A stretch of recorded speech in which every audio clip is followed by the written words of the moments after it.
Sud Radio, c'est excellent. Judith Belair, Olivier Daudet. Bienvenue à tous, salut Judith. Heureuse de vous retrouver, salut Olivier. Sur Sud Radio, comme chaque semaine. C'est excellent. C'est le titre de cette émission. C'est excellent. C'est l'histoire de leur passion. Artistes, artisans, chefs d'entreprise, ils font le pari de la création et le choix de l'excellence. Sud Radio les réunit et vous raconte leur histoire. C'est excellent et on le prouve. Caroline Loeb et Pierre-Olivier Brial sont aujourd'hui nos invités. Bonjour et bienvenue à tous les deux. Bonjour. Bonjour. Pierre-Olivier Brial, vous êtes à la tête de Manutan International depuis 18 ans. Alors Manutan International, c'est une grosse boîte de la région parisienne, à Garges-les-Gonesse exactement. Un des leaders européens de la distribution B2B qui équipe les entreprises, les collectivités, les artisans, enfin tout le monde si on peut dire, en fourniture et équipement de bureau. Et ce qui vous distingue de beaucoup d'autres, c'est ce que vous avez développé au sein de votre siège social, qui est aussi votre vitrine. Ce siège, vous l'avez nommé Dreda. Dreda pour des racines et des ailes. Ça ne manque pas d'air ni d'allure, et je vais vous dire, ça nous intrigue. La Dreda, c'est un des premiers sites en France à avoir reçu la certification HQE, oh là là, on va y arriver, HQE, je suis fatiguée aujourd'hui. Pour haute qualité environnementale, vous faites du traitement naturel et de la récupération d'eau de pluie, de la surisolation de vos espaces et vous optimisez les éclairages.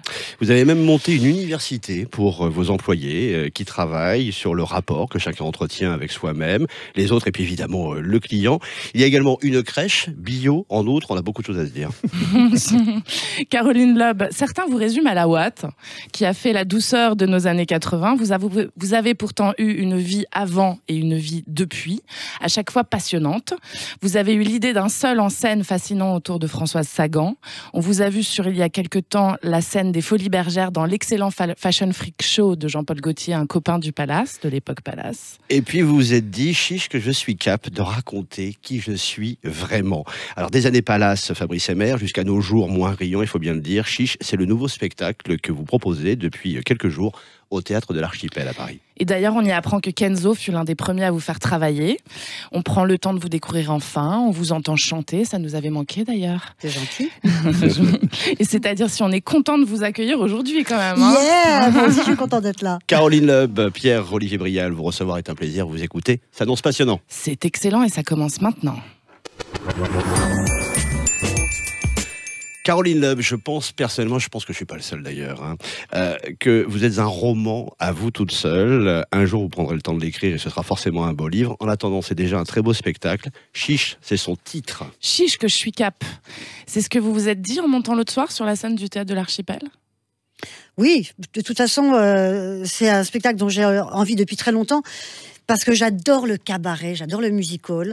Et le spectacle François Sagan que je continue à tourner, qui a été nommé au Molière en 2018, qui est un spectacle que j'adore, parce que les interviews de Sagan, c'est une espèce de merveille, d'intelligence, bon, etc. Mais c'est un spectacle, mis en scène par Alex Lutz, extrêmement rigoureux, extrêmement précis, où vraiment tout est au cordeau. Donc c'est un vrai bonheur de faire ça, mais là j'avais envie de liberté, j'avais envie de m'amuser, j'avais envie de pouvoir interpeller les gens dans la salle, de vanner, de déconner, voilà. Donc c'est vrai qu'avec mes 3 musiciens que j'adore absolument, qui m'accompagnent sur scène, on s'amuse comme des fous, voilà. Donc je retrouve une forme qui me fait beaucoup de bien, et le cabaret, c'est génial. Mais oui, parce que là vous pouvez vous exprimer. On vous sait fantasque, on vous sait explosive, espiègle aussi. Je fais l'andouille, on peut le dire. Ouais, voilà, autrement dit. Dans une robe absolument sublime, diriez. Donc voilà, je suis habillée un peu à la Gréco, et à l'intérieur, c'est voûte funèbre. Donc, mais pas que, évidemment. Mais c'est vrai que oui, j'avais envie de cette liberté, de cette fantaisie, de cette folie. C'est ça que vous aviez envie de nous faire vivre, ou revivre peut-être, justement, cette liberté, cette fantaisie qu'on a perdue un petit peu aujourd'hui, ou qui s'est émaciée avec le temps. Vous parlez de la vôtre? Non, mais la liberté, de toute façon, c'est toujours de haute lutte qu'on l'acquiert. Les femmes auxquelles je me suis intéressée, que ce soit George Sand ou Sagan ou d'autres, Joséphine Baker, Marlène, enfin, il y en a plein. C'est toujours des combats. Des grandes personnalités. C'est des combats contre soi-même, contre les carcans familiaux, contre les préjugés, contre une époque, contre le regard masculin, contre beaucoup de choses. Donc la liberté, c'est une espèce de combat quotidien. Donc on parle de liberté féminine. féminine en fait, hein, vraiment. Oui, mais c'est dur pour les mecs aussi. Oui, c'est encore vrai. un peu plus dur quand on est une femme. C'est un peu plus compliqué quand on est une femme parce qu'on c'est vrai qu'on est très réduit par certains regards. Faut être jeune, faut avoir un certain tour de poitrine, faut être ci, faut être ça. Enfin, plein de trucs totalement inintéressants et grotesques. Et c'est ça qui est aussi magique au théâtre, c'est qu'on peut avoir absolument n'importe quel âge et tout passe avec les lumières, tout passe avec l'énergie. Vous cherchez le compliment, vous voulez que je vous dise que vous êtes belle sur scène, Caroline Loeb? Ben oui, je veux bien. Bah ça y est, je le dis. Allez, un Libre. petit extrait justement, Chiche en ce moment au Théâtre de l'Archipel. Tout est toxique et je boxe contre la panique et ta critique. Caché sous mon masque de phrases et de phrases, c'est à la renverse que la vie me traverse. Tes mots du soleil et tes mots de la nuit reviennent assourdis et l'automne en sourit. À Toulon s'écorche, au sublime et au moche, à l'ici ou l'ailleurs, toujours les mêmes encoches. Est-ce la peau bien trop fine ou le cœur bien trop proche? Ah, j'aime beaucoup. Et encore, on a fait court. Hein. Ouais. On passe par toutes les couleurs de l'émotion avec vous, Caroline Loeb. Hein. Oui, c'est un ascenseur émotionnel, c'est vrai. Ouais. Je raconte des trucs un peu trash sur les années 80. Et puis, juste après, il y a justement, par exemple, cette chanson « À Toulon s'écorche ». J'avais vraiment envie de ça. J'avais envie que ça soit, que ça aille très fort dans la déconnade et dans des trucs un peu rudes aussi. Et puis, très fort dans l'émotion. J'aime beaucoup, beaucoup faire ça. Et comme je fais aussi de la mise en scène, je sais que quand les gens ont ri, ils sont ouverts et là, tu leur balances un truc qui les casse en deux. Non, mais voilà, c'est vrai que pour moi, ça correspond aussi à mon idée du spectacle et de la vie. C'est-à-dire que dans la même journée, dans la même heure, on peut passer d'une grande colère à une grande tristesse, à une joie. Voilà, on n'est pas une chose, on n'est pas... dans la même journée, on est plein de personnes différentes et plein d'émotions différentes. Et je trouve que, pour moi, les spectacles noirs sont vraiment forts si on y rit, et les spectacles vraiment drôles sont forts s'il y a des moments où on est un peu terrifié, comme dans les spectacles de Zouk, qui était un génie comique absolu. Il y avait des moments, je me souviens quand je l'avais vu à Bobino, une fois, je me suis dit, mais il y a quelqu'un qui va se lever et hurler, tellement c'était violent. Et en même temps, on pleurait de rire. Donc pour moi, c'est très important que toutes les émotions soient présentes dans la même forme. Vous restez avec nous, Caroline Loeb, on va y Je vais revenir. me gêner. Parce qu'en plus, j'espère bien que vous n'allez pas vous gêner. De toute façon, c'est pas votre genre. Non. D'ailleurs, autre histoire qu'on a eu envie de partager avec vous, celle de Marine de Kéchassin, qui a fondé il y a 2 ans Accentia, en ayant eu l'idée de se servir de la climatisation d'été pour se chauffer l'hiver. C'est ingénieux, Ah, Olivier. c'est drôlement malin. C'est la Made in French Tech. Sud Radio, c'est excellent. Made in French Tech. Notre maison brûle, raison de plus pour ne pas regarder ailleurs. À lui seul, le secteur du bâtiment représente 44% de l'énergie consommée en France, loin devant le secteur des transports, 31,3%, selon le ministère de la Transition écologique et solidaire. Chaque année, ce secteur émet plus de 123 millions de tonnes de CO2. Alors, c'est énorme. Alors, c'est sur ce constat que s'est créé Accentia, donc en 2017. Cette start-up propose, on l'a découvert, un ensemble de solutions totalement innovantes qui combinent le stockage intersaisonnier de la chaleur et les algorithmes. C'est un peu compliqué, mais pour réduire les consommations énergétiques et les émissions justement de CO2 du Vous êtes bâtiment. très technique, Olivier. Oui, c'est vrai, je le reconnais. Je le Pour confesse. faire simple, Accentia utilise les énergies renouvelables, produites en grande quantité l'été pour chauffer les bâtiments l'hiver. En valorisant par exemple la chaleur solaire ou la chaleur récupérée des systèmes de climatisation, elle permet donc de chauffer l'hiver. Ah, c'est vrai qu'on comprend mieux quand vous le dites. Même moi, je comprends mieux. Accentia utilise en outre les prévisions de température qui sont précises, hein, de 1 à 1,25 degré, c'est vous dire la précision, à 24 heures et de 3 degrés à 7 jours. Concrètement, Ah bah alors comme vous êtes, hein, vous voulez toujours voir concret, vous êtes Toujours. bien une fille. Concrètement, il sera possible de chauffer le bâtiment avant même que les températures baissent et éviter tout recours au réseau carboné nécessaire en cas de pic. Génial.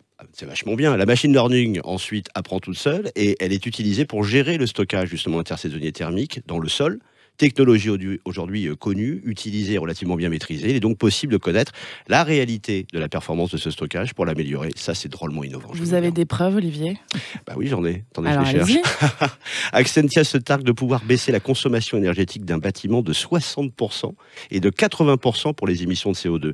Et si vous voulez tout savoir, Airbus et Vinci ont déjà adopté leur modèle. Et il y a du boulot, hein. Selon le cabinet EcoAct, en septembre dernier, 82% des entreprises du CAC 40 n'avaient pas de stratégie de neutralité carbone. Et on comprend mieux Salaud Et on comprend mieux qu'Accentia ait levé il y a quelques jours 4 700 000 € pour continuer à se développer. Accentia, qui est basé sur le cluster de Paris-Saclay et dont la fondatrice, j'aime à le rappeler, est une femme et toc. Oui, Dominique Doquet-Jassin, Yeah. ouais, je sais. Ouais, Woman c'est power. excellent. On revient dans un instant avec Pierre-Olivier Brial. Un homme. Oui, Ouais, bon, ça désolé. va, je sais.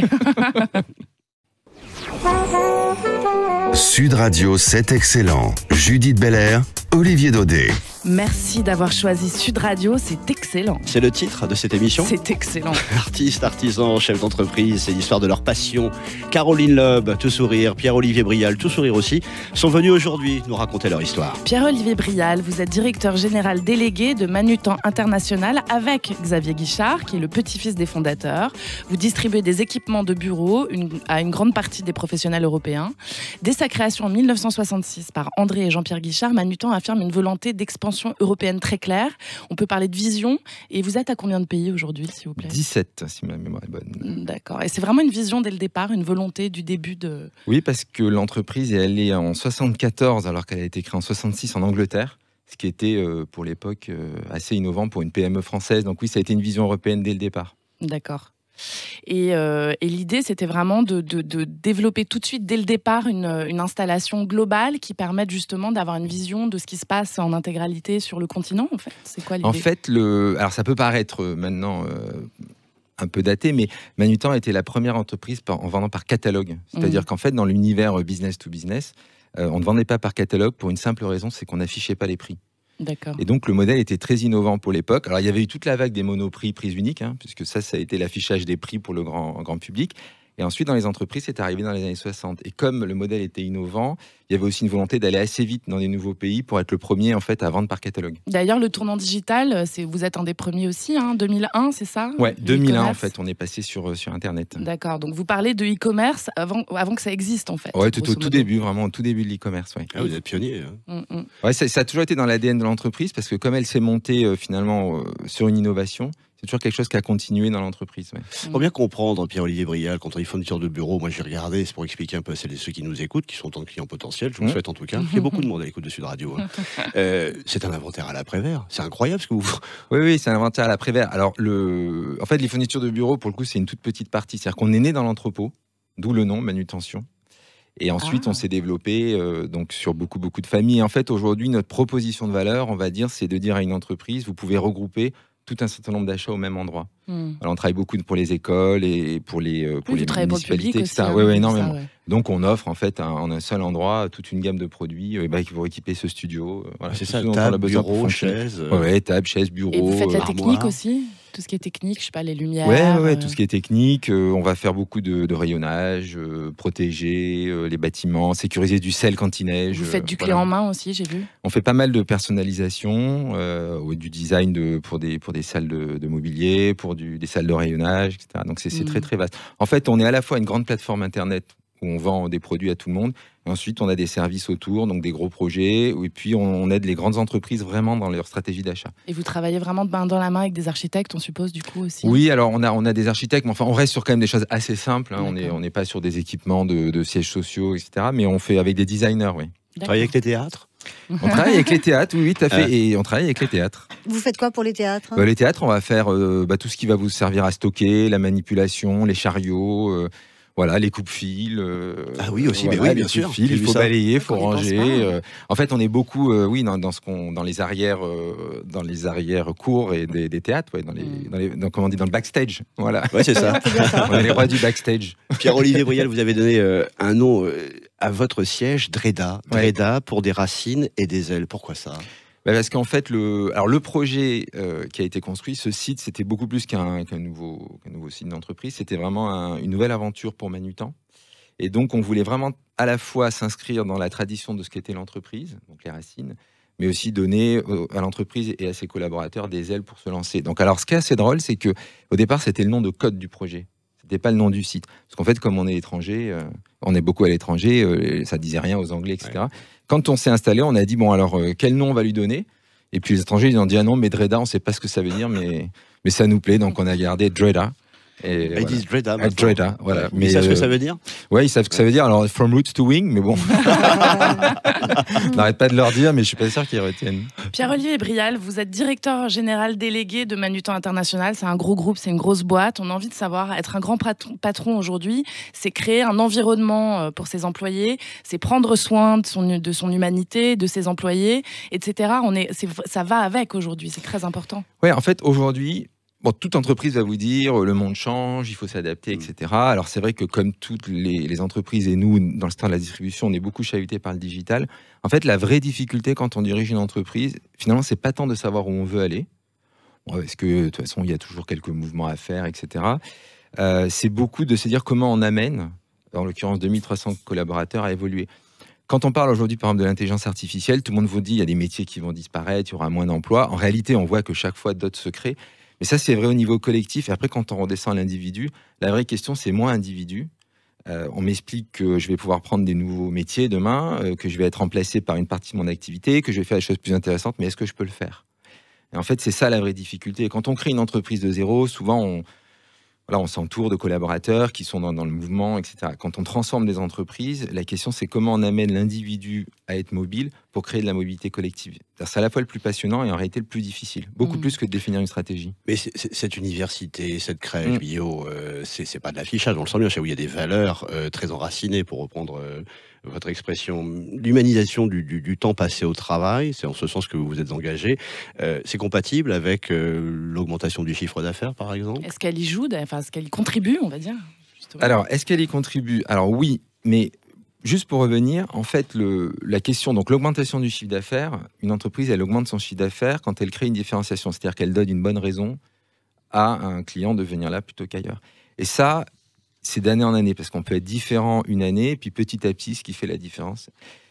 Il n'y a pas de différence d'entreprise et d'évolution s'il n'y a pas une évolution des collaborateurs.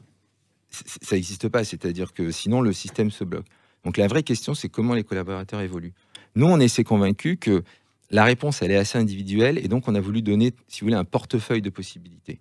Donc, on peut rentrer par le sport, on peut rentrer par le théâtre, parce que finalement, je reprends confiance dans ma capacité à évoluer. Parce que certaines personnes n'ont pas été éduquées dans le fait de dire on peut évoluer, etc. Alors après, on a des choses un peu plus classiques pour les managers, etc. Et donc, en réalité, il ne faut pas du tout voir ces outils comme des outils juste de bien-être.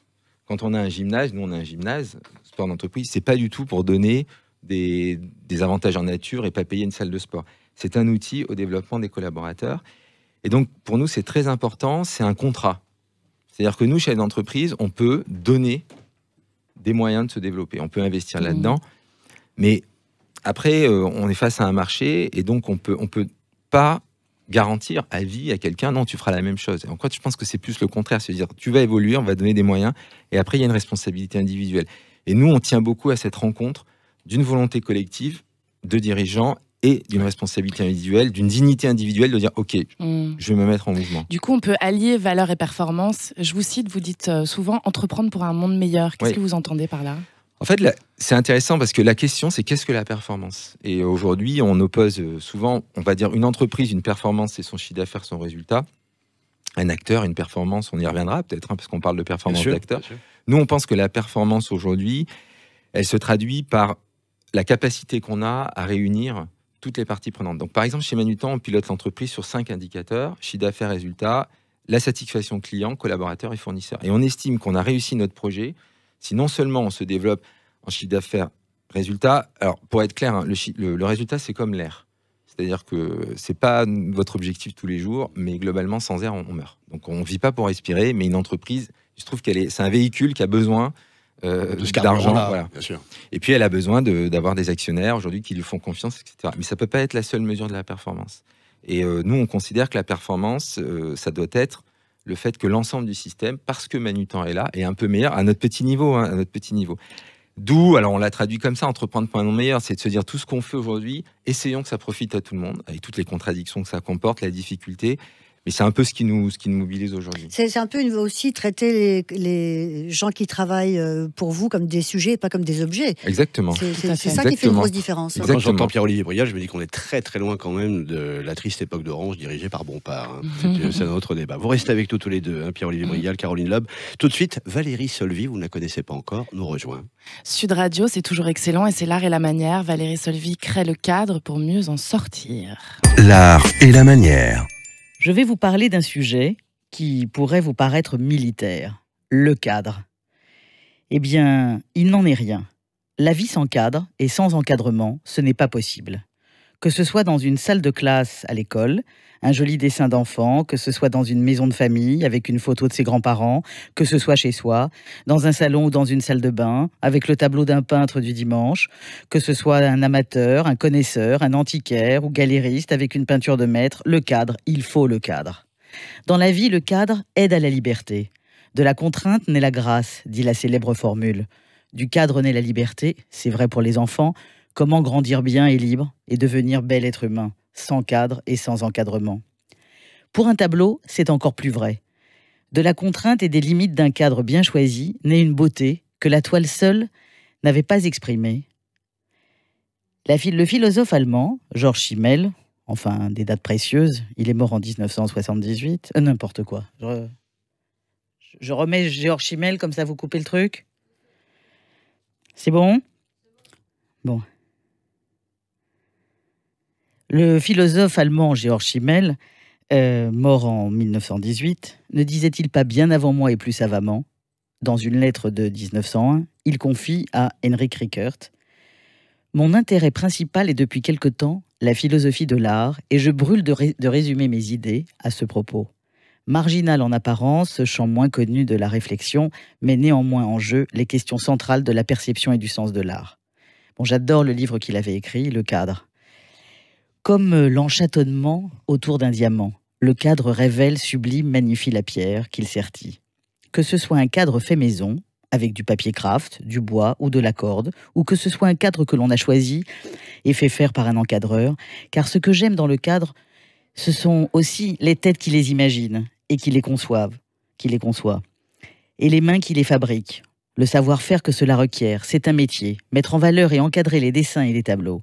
Oui, c'est un métier manuel et merveilleux qui demande de la patience et de l'apprentissage, pour lequel il faut quelques instruments. Mais on n'a pas besoin de beaucoup de place. On peut le faire de chez soi, ou dans une petite échoppe, ou dans un grand atelier. On peut le faire seul ou à plusieurs, à partir de matériaux de récupération, écologiques et responsables. On peut le faire pour le plaisir, ou à plein temps. On peut prendre des cours pour apprendre à le faire, ou être intuitivement doué. Encadreur, c'est donc un métier précieux, un de ces métiers que j'aime et qui se perdent, comme créateur d'abat-jour, retoucheur comme vous le savez, rideau sur mesure, relieur.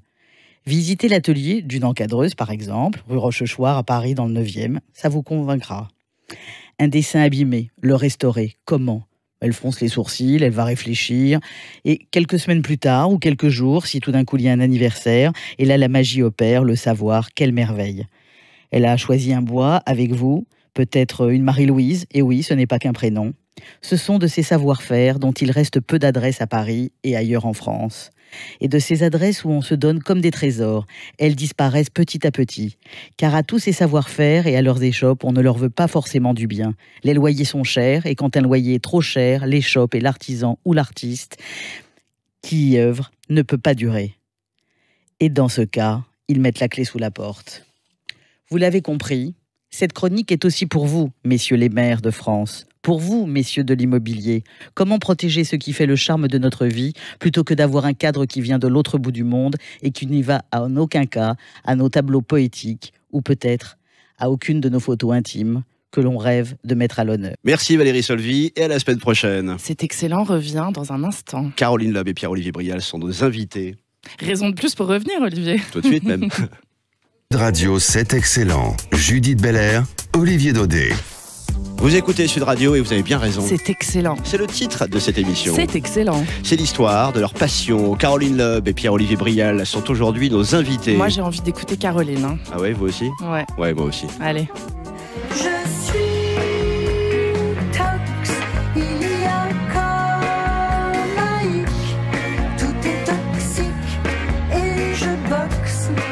la panique et ta critique. Me voilà accro, c'est chimique, à ces substances despotiques qui n'ont rien d'homéopathique. Je suis en manque, c'est diabolique. Mes nuits sont blanches, tyranniques. Au secours un jour, c'est la panique. Schoolgirl droguée, tragicomique, pas très anonyme, la narcotique. Ça vous plaît, J'adore. Pierre-Olivier? Je suis fan. C'est sympa, hein. Beaucoup, ouais. Très C'est sympa. un petit côté Gainsbourg que j'aime beaucoup. Bah oui, mais moi j'ai commencé à écrire des chansons parce que j'étais fan de Gainsbourg. Ouais. Et puis, vous avez travaillé avec Serge Gainsbourg? j'ai travaillé Ah comme là. styliste pour Gainsbourg, Absolument. pour un livre de Ouais. photos avec Bambou. Yes. D'accord. Génial. Elle a une vie, Caroline. Oh là là. Enfin, plusieurs émissions. C'est que la première. Caroline Loeb, cette chanson, vous la chantez en ce moment sur la scène du Théâtre de l'Archipel à Paris avec ce nouveau spectacle, Chiche. Françoise Parsagan, qu'elle exclut de sa mise en scène, est toujours d'actualité. Il y a des tubes qui sont de tels succès qu'ils enterrent leurs interprètes. Vous avez pensé un jour que tout pourrait s'arrêter à cette délicieuse chanson ouatée? Bah, disons que ça fait 30 ans que je Qu'on fais vous tout la rabâche. pour pas qu'elle m'enterre. Mais c'est vrai que il y a eu quelques années où j'avais un peu un goût de terre dans la bouche. Voilà. Non, c'est vrai que c'est compliqué parce qu'en même temps, les gens adorent cette chanson, l'ont adorée, c'est une partie de leur vie. Et moi aussi, comme public, il y a des chansons que quand je les écoute, j'ai 14 ans, où ça me rappelle tel souvenir quand j'étais à la plage, ou un mec que j'aimais, enfin bon, voilà. Les chansons, c'est quelque chose de très très physique. Donc je peux pas en vouloir aux gens de chaque fois me rappeler la chanson.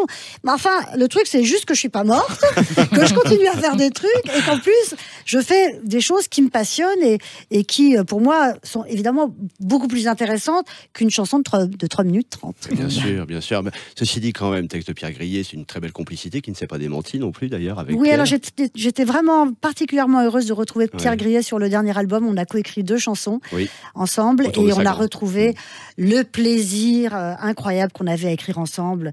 Parce que voilà, c'est vrai que c'est une espèce de partie de ping-pong intellectuel.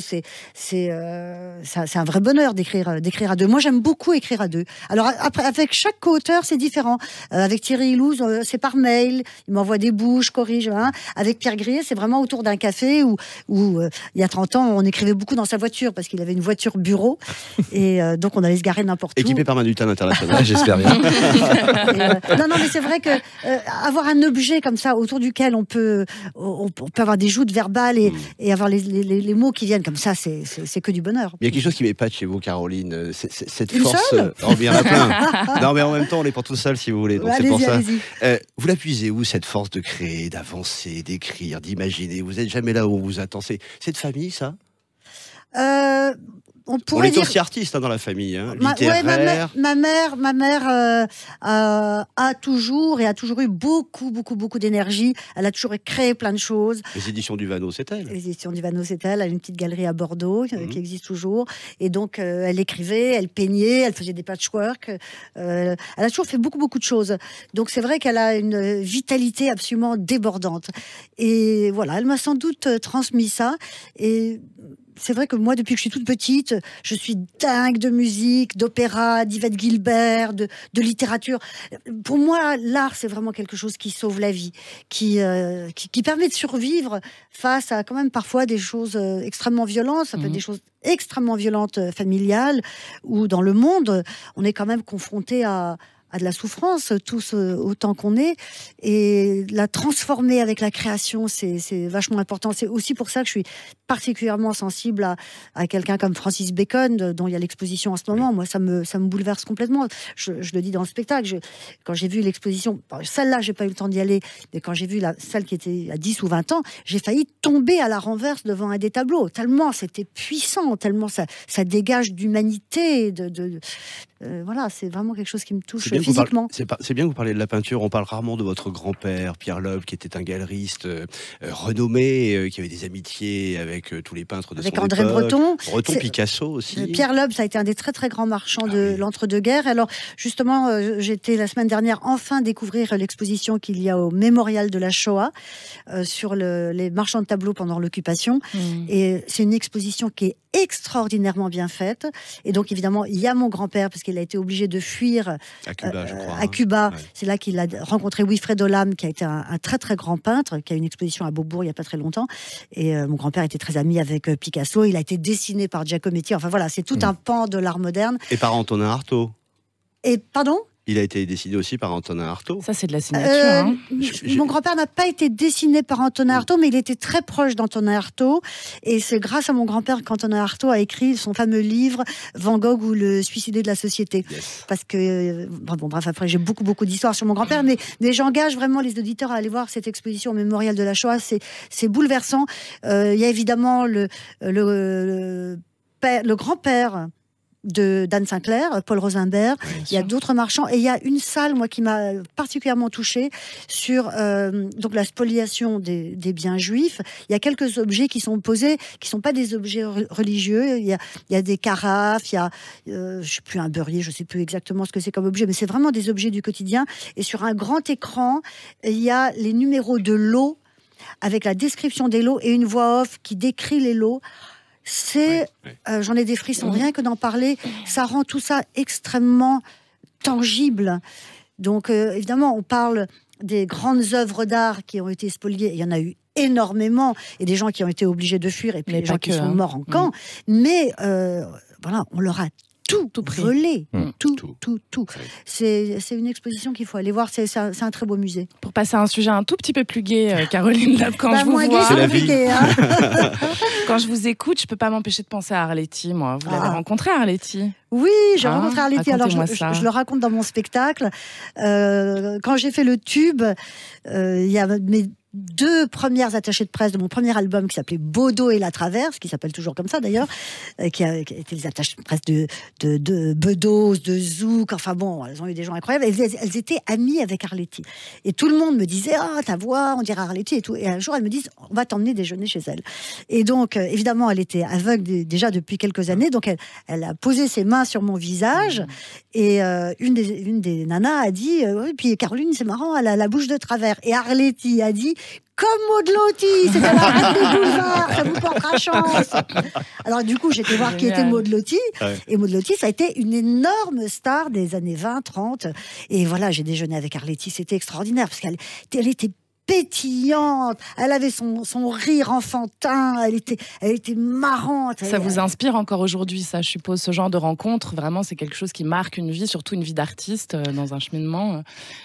Ça m'inspire, une femme oui, importante enfin, je de la pense pas tous culture les jours, française. non plus. Non, ce qui m'inspire vraiment, c'est des Dorothy Parker, des Marlène Dietrich, des Joséphine Baker, Madonna m'a beaucoup inspiré. Voilà, c'est beaucoup de femmes et d'hommes qui réinventent leur vie, qui ont une façon d'être au monde qui ressemble à personne d'autre. Tout ça fait du bien sûr. Dans ce spectacle Chiche, il y a quand même une belle rétrospective sur les années Palace, qui évidemment ont fasciné tellement de gens. J'ai beaucoup écrit aussi à ce sujet. Bon, les années 80, vous ont laissé quel souvenir à vous, Pierre-Olivier Briand? En plus de celui de Caroline. Parce que du coup, je me suis replongé.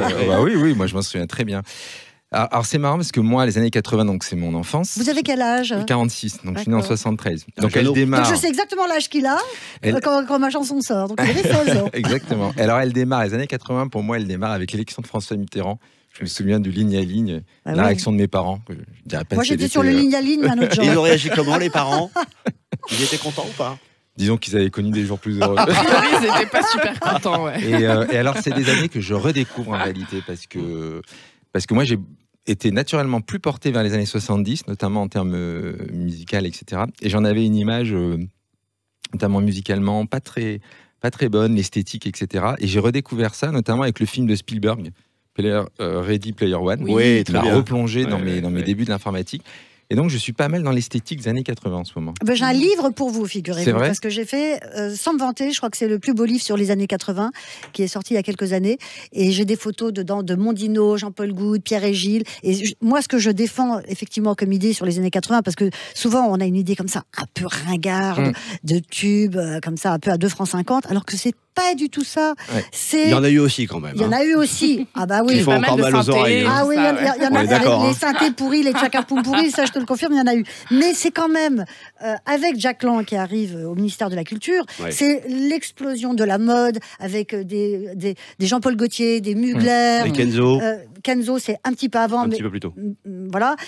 C'est l'explosion de la BD à Angoulême. C'est un cinéma extrêmement créatif. Enfin bon, c'est énormément de choses. C'est l'architecture, c'est Philippe Stark, et c'est des années d'une créativité, d'un bouillonnement, d'une fantaisie, d'une énergie incroyable. Bon, Non, là, mais c'est vrai. Caroline Loeb, elle est dopée aux années 80, j'adore. D'ailleurs, en 1980, il n'était même pas né. On va parler de jeunes gens qui sont aujourd'hui à la tête d'un petit empire. Un empire de la pizza, vous me voyez peut-être venir, fondé par 2 potes d'HEC. Et c'est la stratégie de la semaine. Sud Radio, c'est excellent. Le talent, la stratégie de la semaine. Ah, c'est une ascension comme on n'en voit pas souvent, un succès qui ne se dément pas depuis maintenant 4 ans. C'est l'histoire de Big Mama. Même si vous n'aimez ni les pâtes ni les pizzas, c'est une histoire franchement bluffante. Tigrane Sédou, Victor Luguer se sont connus sur les bancs d'HEC. Ils aimaient la bonne bouffe, jusqu'ici c'est bien. La bonne ambiance qui l'accompagne, c'est encore mieux. Alors plutôt que de faire banquier ou traders comme tout le monde, ils se sont dit qu'ils allaient faire des crêpes. Et alors les crêpes, ça n'a pas marché. Et alors, ils ont fait des pizzas et ça a cartonné. Stéphane Courbit les a épaulés en cuisine comme en salle. Ils ont su très bien s'entourer. Et puis, et 1, et 2, et 3, et 4, dont la Félicita, resto XXL, implanté au sein de la station 3F, dans le 13e. Plus stratégique, il n'y a pas. Et on peut même maintenant, Judith, compter jusqu'à 8. L'ouverture du 8e restaurant est annoncée pour le 6 décembre prochain. On l'a appris ces derniers jours. Rue de Paradis, dans le 10e arrondissement parisien. Il se dit que le groupe Big Mama vaut aujourd'hui 800 millions d'euros. Non, mais c'est Olivier. énorme. Vive la pizza. Ça fait énormément Non, de mais- pizza, ça. Ah Putain, ouais. mais vous imaginez, c'est fou ce qu'on peut faire avec un peu de farine, C'est un peu de génial. tomates et quelques capres. Hein. Et du talent. Après, il faut aimer les longues Ah oui. files d'attente. Et la pizza aussi quand même. Oui, et la pizza aussi. Faudra penser à les inviter, ces deux-là, Olivier. Ah, on va le faire. Nos invités aujourd'hui s'appellent Caroline Loeb et Pierre-Olivier Brial et on les retrouve tout de suite. Sud Radio, c'est toujours excellent. Sud Radio, c'est excellent. Judith Belair, Olivier Daudet. Merci d'avoir choisi Sud Radio. C'est excellent. C'est le titre de cette émission. C'est excellent. C'est excellent, c'est l'histoire de leur passion. Artistes, artisans, chefs d'entreprise, ils ont fait le pari de la création et le choix de l'excellence. Et en parlant d'histoire, l'histoire aujourd'hui de Caroline Loeb à l'affiche du Théâtre de l'Archipel à Paris. Je pense qu'on l'aura jamais assez dit, Caroline, avec Chiche bien sûr, et Pierre-Olivier Brial, directeur général de Manutan. Alors justement, j'ai envie qu'on s'arrête un peu sur Manutan, Manutan exactement. Manutan, oui. Manutan en même temps ça faisait Jetta, vous voyez, Yes. un peu comme ça. Comme manga. Non, Comme mais Joanna. décidément, vous êtes sur tous les fronts parce que vous êtes également à l'origine, Pierre-Olivier Brial, d'un regroupement d'entreprises, on va dire de très grosse taille, on appelle ça des ETI. Ouais. Alors les ETI, ça veut dire entreprise de taille intermédiaire. Ouais. Et aujourd'hui, on a un peu un angle mort dans la politique économique française parce que les ETI sont la catégorie qui crée le plus d'emplois. Alors une ETI, c'est 250 à 5000 salariés, donc c'est assez large, entre 50 millions et 1,5 milliard. Les Allemands appellent ça le Mittelstand. C'est une obsession de l'Allemagne. Et la France a toujours eu une politique start-up assez claire, une politique grand groupe, et a un peu oublié ces entreprises, donc qui sont les premières créateurs d'emplois, 34% dans l'industrie et dans les territoires, 68%. Et on est beaucoup à penser que la crise des Gilets jaunes, par exemple, est une des résultantes d'une certaine désindustrialisation, du manque de TI dans les territoires. Il y a un article de The Economist qui disait pourquoi la crise des Gilets jaunes n'aurait pas eu lieu en Allemagne. L'Allemagne est obsédée par ce type d'entreprise. Et donc nous, il y a un mouvement national qui s'appelle le METI, et puis des clubs. Donc moi, j'ai créé celui d'Île-de-France. On se fédère pour se donner une Vous avez visibilité. 80 ETI dans votre club, Voilà, c'est ça? on l'a créé avec la région Île-de-France. Ce qui est très important, c'est de dire aujourd'hui, ces entreprises-là, on ne peut pas les classer dans les grandes, donc on ne peut pas leur imposer totalement la même chose. Ce n'est pas des petites, nous on est 2300, et il faut les considérer dans leur spécificité parce qu'une partie importante de l'économie nationale et régionale se joue dans ces entreprises-là.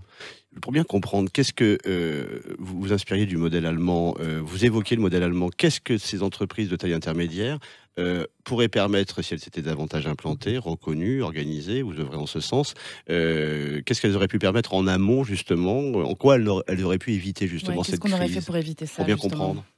Alors, d'abord, je pense que dans les raisons de cette crise, il y a quand même aujourd'hui ces écarts en tout cas cette perception et une réalité des parties des gens qui se sentent en dehors de la mondialisation. Une histoire Et, de pouvoir d'achat. Voilà.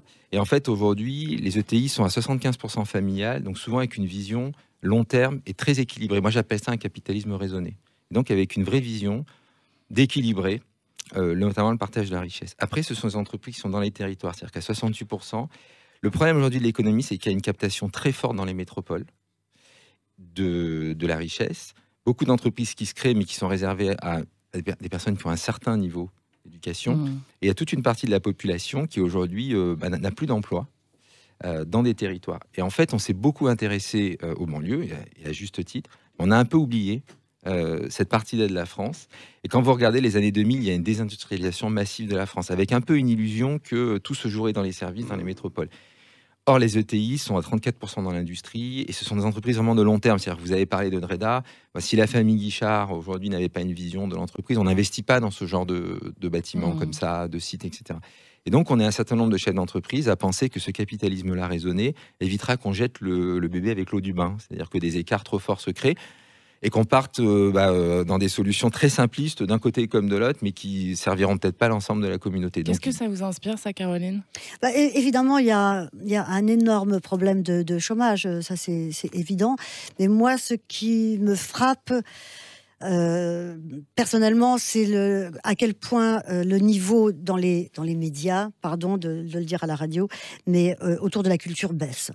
Et à quel point aujourd'hui, dans les émissions soi-disant culturelles, parfois les émissions s'appellent showbiz. Non, la culture, c'est pas du showbiz. La culture, c'est des émotions, c'est pas des chiffres, c'est pas combien de disques a vendu machin, combien d'exemplaires a vendu bidule. On s'en tape de ça. C'est qu'est-ce que ça raconte. En même temps, vous en avez vendu des millions, vous, quand même. Ça m'intéresse pas du tout. Non, mais voilà, j'ai lu il y a quelques jours qu'à l'Express, ils allaient faire des coupes drastiques encore dans la culture, et la partie qui reste pour la culture dans tous les médias, que ce soit presse écrite ou télé, rabougrer comme peau de chagrin. Et ça, je trouve ça très grave. Et je pense que moralement et intellectuellement et humainement, pour les gens, c'est terrible. Parce qu'on leur donne une idée de la culture qui n'est pas la bonne. Ça n'a aucun intérêt. Si un truc se vend ou se vend pas, tant mieux s'il se vend. Après, il y a beaucoup de merdes qui se vendent aussi, hein, donc c'est pas une qualité en soi de quelque chose qui se vend. La qualité, c'est est-ce que ça vous touche, est-ce que ça vous parle à ce que vous avez de plus profond d'humanité. Et je pense que c'est un problème qui s'ajoute au problème du manque de travail. Caroline. La vulgarité qu'on voit à la télé, c'est terrible. Quelle émission? Non. Caroline Loeb et Pierre-Olivier Brial, vous êtes d'accord avec l'idée de cet excellent, je suppose, qui consiste à dire que être excellent finalement, ou dans l'excellence, quel que soit le métier, le secteur, le sujet, etc., ça veut juste dire bien faire les choses, y mettre son cœur autant que sa réflexion, pousser ses limites, presque une forme d'insatisfaction permanente. Est-ce que cette insatisfaction permanente est nécessaire pour l'un et l'autre? Moi, je voudrais juste revenir. Je pense qu'un des problèmes, c'est que de plus en plus, on confond. Le succès, c'est une conséquence, quoi. C'est pas l'intention. C'est pas une valeur. C'est pas une valeur. Quand on développe une entreprise, oui, on a envie qu'elle grandisse. Mais ce qui est important, c'est parce qu'on fait des bons produits, parce qu'on apporte quelque chose d'important. Et moi, par exemple, il y a quelqu'un qui m'inspire beaucoup. Parce qu'il concilie, c'est Bruce Springsteen. Alors mais pourquoi? Parce qu'il concilie aujourd'hui une vraie intégrité de carrière, une remise en question et un succès important. Moi, je trouve ça intéressant. C'est-à-dire que l'artiste, on peut dépasser le fait qu'on peut apporter quelque chose qui apporte à beaucoup, parce que du coup, c'est quand même, on touche beaucoup de personnes, tout en restant sur de la qualité. Et en fait, l'excellence, c'est quand même ça. Et c'est douter aussi, c'est laisser la part au doute, parce que si on doute pas, on progresse pas, on n'avance pas. La remise en question. La remise en question, il faut qu'elle soit absolument permanente. Et moi, je suis absolument d'accord avec vous que quel que soit le geste qu'on fait, que ça soit fabriquer des radiateurs, des bouteilles, enfin peu importe. Ou un spectacle. Ou un spectacle, absolument. La beauté du geste, elle peut être dans n'importe quel geste. Et moi, je suis toujours très très touchée par un très bon artisan. J'adore aller chez le cordonnier. J'adore le rapport qu'ils ont à la matière, à l'objet. Je trouve ça me touche beaucoup. J'adore mon fromager. Voilà, il y a n'importe quelle chose qu'on peut faire dans la vie peut être faite avec intelligence, avec une âme. Il y a un gars qui m'a fait des travaux dans une petite maison dans l'Oise. Le type, il aime la brique, il aime le bois, il aime faire les choses avec âme, ça change tout. C'est Ça change excellent absolument tout ça, tout. Olivier. hein. J'adore entendre ça. Il y a une chose qui est très frappante en vous écoutant l'un et l'autre, et Dieu sait que vous venez d'univers très différents, c'est que vous avez su très tôt, alors mu peut-être par cette énergie, cette envie de faire des choses, mais vous diversifiez. hein. C'est vrai chez Manutan, c'est vrai évidemment chez Caroline Loeb. Ça aussi, c'est un moteur. Bah, la curiosité. Bouger ses lignes tout le temps. Pardon. Sortir du cadre. Savoir bouger ses lignes. Savoir être curieux tout le temps, vouloir. Moi, je me lasse jamais de découvrir des nouveaux auteurs, des nouveaux réalisateurs, des nouveaux acteurs. Je passe mon temps au théâtre, des nouveaux textes. Et on a besoin de se nourrir. Du cadre.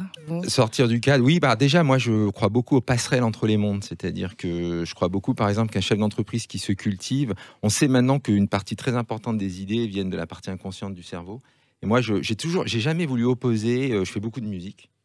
J'ai jamais voulu opposer. Je fais du rock, je compose. Enfin, mais vous jouez de la guitare, ouais, j'adore. Elle va vous débaucher. Hein. Attention, elle est redoutable. Hein. Appelez-moi Bruce. Et en fait, chez Manutan, on est trois à la direction générale. On a chacun une passion pour les arts. Et moi, je crois beaucoup que l'un inspire l'autre. Ce que j'ai à apprendre dans l'entreprise, ça m'a aussi permis d'avoir pas mal de rigueur. Et donc, plutôt que d'opposer, j'aime bien réunir. Et je suis sûr qu'une bonne idée de produit peut venir d'une belle expo. Il y a beaucoup de chefs d'entreprise, beaucoup de choses qui se créent. Mais c'est surtout que les idées, on les a juste tout le temps. Tout le temps. Quand on a des idées, on en a tout le temps. Ouais. Un des textes de l'album qui est dans le spectacle, je l'ai eu, j'étais dans mon bain, j'étais au téléphone avec Pierre Grillet, j'ai sorti une vanne, et puis c'est devenu une chanson. Voilà, c'est tout le temps. C'est quoi la vanne ? À quel moment du bain ? Non, mais c'est vrai. Le cerveau, c'est pas une machine qu'on arrête quand on dort. Moi, je dis, mais c'est vrai. Hein, je travaille en dormant. C'est-à-dire que je peux me coucher avec une question, je me réveille, j'ai la solution. Les enfants grandissent en dormant, donc on doit travailler en dormant. C'est l'anecdote de Thierry Ardisson, là, ce slogan publicitaire. Tintin, il y en a pas deux. Elle est venue dans son bain aussi. Et Paul McCartney a composé Yesterday au matin, le réveil. Non, en se réveillant, et il est allé voir. D'ailleurs, ça s'appelait Scramble Eggs. Yeux brouillés. Il est allé voir tout le monde en disant: est-ce que vous connaissez cette air ? On dit non. Et Keith Richards s'est levé la nuit avec le riff de Satisfaction. Ah oui, ça je la connais, c'est génial. Voilà. J'adore l'idée. Et avec une grosse gueule de bois aussi à mon avis. Keith Richards en même temps, il avait des bonnes vitamines. Il s'est levé, il l'a enregistré, il est allé se recoucher. Caroline, Pierre-Olivier, est-ce qu'il vous arrive de sortir ? Est-ce que vous appartenez encore un peu ? Oui, Caroline, oui. Pierre-Olivier ? Moi, je suis un grand lecteur. Alors, c'est tant mieux, c'est excellent, et c'est le moment où on sort. Et voilà notre agenda culture. Sud Radio, c'est excellent. L'instant culture. Caroline Loeb. Alors on n'a pas 3 heures en même temps, hein, Caroline. D'abord, Olivier, je dois dire que vous aviez raison. Mon grand-père a été dessiné par Artaud, ça m'est revenu, bien sûr, je sais même qui. Mais je sais tout sur vous. Je sais même qui a acheté le dessin. Je lis en vous comme dans un livre ouvert. Ouais. Bon, alors deux coups de cœur importants. Évidemment, l'exposition Toulouse-Lautrec.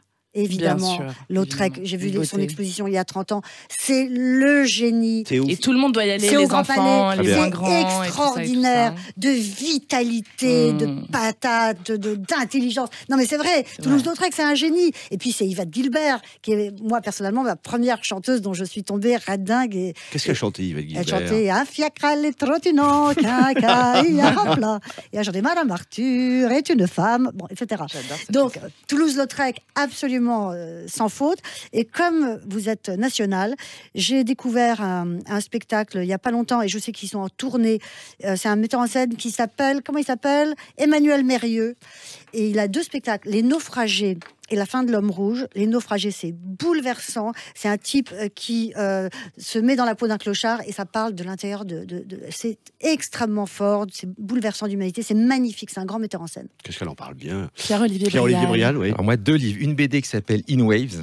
Je serais incapable de vous dire le nom de l'auteur parce que c'est un nom Lindquist ou quelque chose comme ça, mais qui est magnifique, autour de la rédemption par le surf. Voilà, d'accord. C'est un très très beau livre. Après la guitare, vous m'étonnez. Alors Pierre-Olivier, vous m'épatez. Aujourd'hui, vous m'épatez. Et l'autre livre, c'est La part du fils de Jean-Luc Coatlem, je crois, qui est nominé pour le Goncourt. J'espère qu'il l'aura. Parce que cette année, je me suis un peu mis en tête d'essayer de lire les livres nominés pour voir si je serais d'accord avec le jury. Mais celui-là m'a beaucoup aimé. Et donc, c'est un homme qui part à la recherche de l'histoire de son grand-père. Il vous a beaucoup aimé. J'ai beaucoup aimé. Il m'a beaucoup aimé. C'est une belle rencontre. C'est vrai qu'il m'a beaucoup aimé, ce livre.